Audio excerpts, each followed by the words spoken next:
புதுச்சேரியில் சிறுமி கொலை செய்யப்பட்ட வழக்கில் கைது செய்யப்பட்ட 2 பேரிடம் காலாப்பட்டு சிறையில் சிறப்பு புலனாய்வு குழுவினர் விசாரணை நடத்தி வருகின்றனர். இதுகுறித்த கூடுதல் தகவல்களை நமது செய்தியாளர் இளவமுதனிடம் கேட்கலாம். இளவமுதன், விசாரணை நிலவரம் என்ன? சிவரஞ்சனி, சிறுமி படுகொலை செய்யப்பட்ட வழக்கில் 2 கைது செய்யப்பட்டு காலாப்பட்டு சிறையில் உள்ளனர். இதில் விவேகானந்தன் ஏற்கனவே தற்கொலை செய்தவர்களுக்காக நாடகம் ஆடியிருந்தார். அவரை தனி அறையில் வைத்திருக்கிறார்கள். இதே போல் கருணாசு தனி அறையில் வைத்திருக்கிறார்கள். இவர்களை தொடர்ந்து போலீசார் அதாவது சிறை காவலர் கண்காணிப்பில் ஈடுபட்டிருக்கிறார்கள். அதே நேரத்தில் போலீஸ் காவலர் எடுத்து விசாரிப்பதற்கான நடவடிக்கையும் எடுக்கப்பட்டுள்ளது.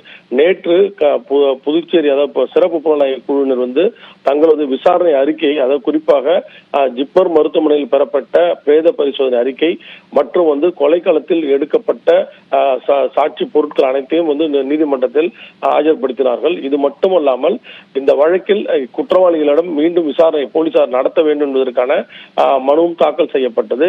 இந்த நிலையில்தான் சிறப்பு புலனாய்வு அதிகாரியான சீனியர் முதுநிலை காவல் கண்காணிப்பாளர் கலைவாணன் தலைமையில் 6 பேர் கொண்ட குழுவினர் தற்போது சிறைச்சாலைக்கு சென்றிருக்கிறார்கள்.